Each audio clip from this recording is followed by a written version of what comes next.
passi. Vengo svegliata dai passi, o meglio, da un leggero colpo sul pavimento. Ho paura di aprire gli occhi, anche se inconsciamente sento che Nacho si sta intrufolando. La stanza è completamente al buio.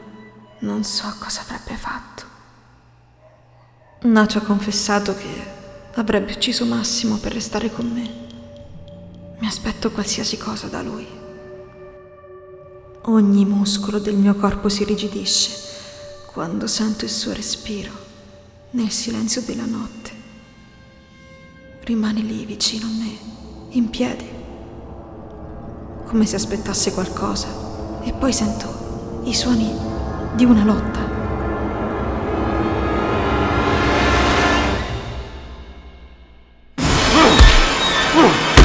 No! Laura! No! Sento la porta scorrevole dell'armadio che si apre. Non ho idea di cosa sta accadendo. Ad un tratto, il silenzio. Laura! Laura! Non riesco a muovermi. Sento che Nacho mi prende e mi solleva. Pillole per il cuore. Ne hai bisogno. Gli accarezzo il collo. Respiro. Sento un profumo fresco e mi appoggia nel letto. Guardo la stanza illuminata dalla luce di una lanterna e vedo una lampada rotta, candele sparse, tende lacerate e poi un cadavere. Giro la testa e inizio a vomitare.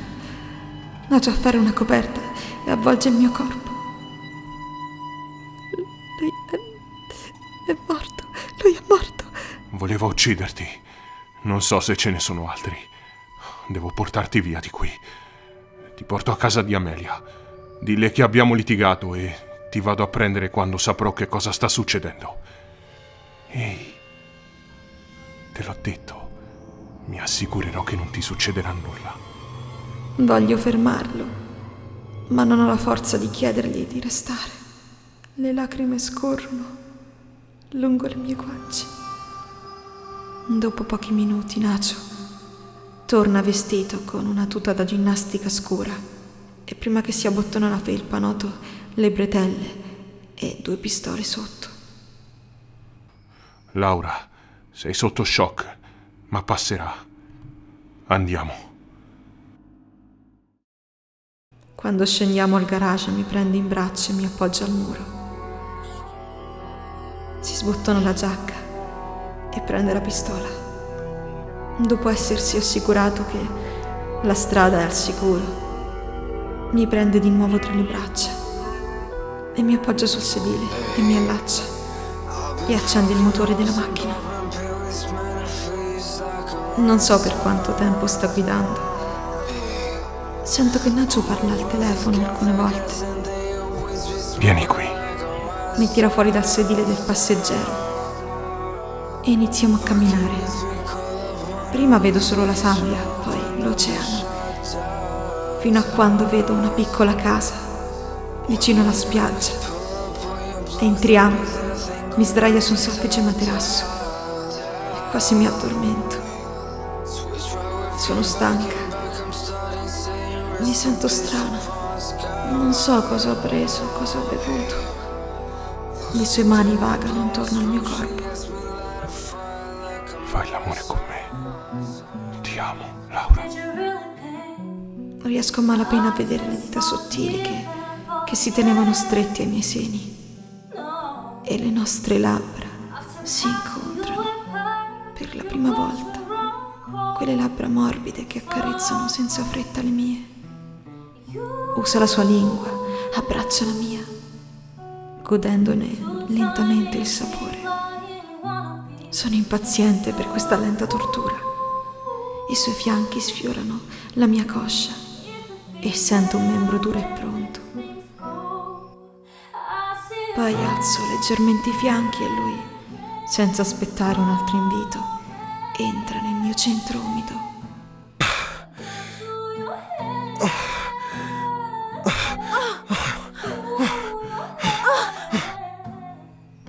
iniziò ad urlare ad alta voce.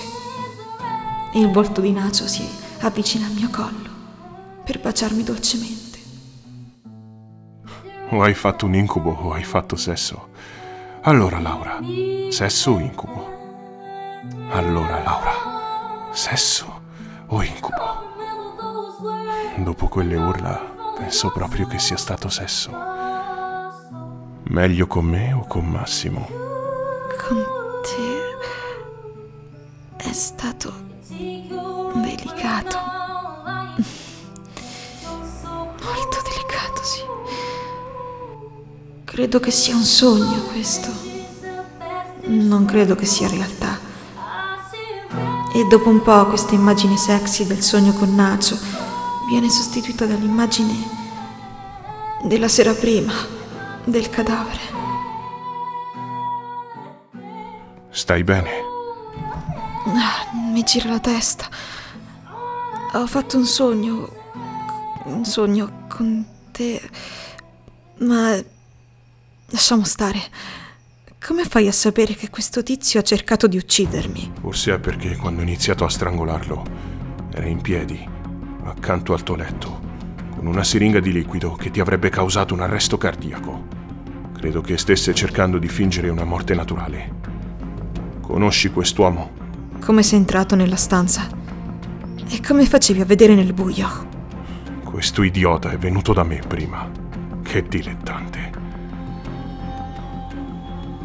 Così, quando se n'è andato, ho indossato un dispositivo per la visione notturna e l'ho seguito.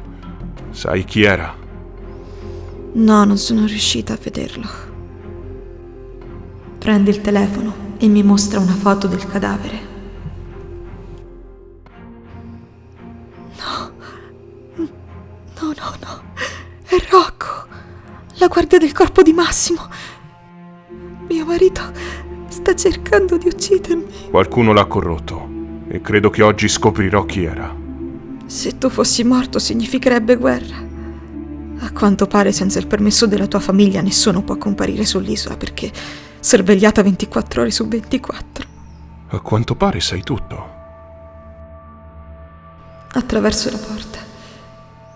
Esco e mi siedo sulla scala del portico. Le lacrime mi riempiono gli occhi.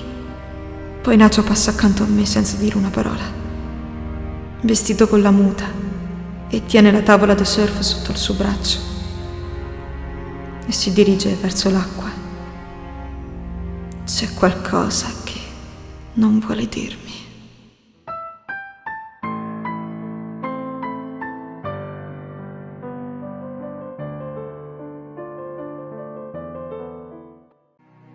Solo Jace può davvero aiutarmi a capire ciò che sono. Il mondo è lo stesso, sei tu che sei diversa. Come ti chiami? Mi chiamo Tressa, Benvenuta tra gli intrepidi. ma presto lo scopriremo. L'avrei fatto. Perché mi stai fissando? Perché sei bellissima. Fossi ok, sarà il nostro sempre. Ok. Allora, che ne dici? Mi concederesti un ballo? Cosa? Oh, mi detesta. Ogni volta che parlo mi guarda come se fossi stupida. Lei è l'unica cosa per cui mi alzerei al mattino. La bacio a mia volta. Mi bacia violentemente.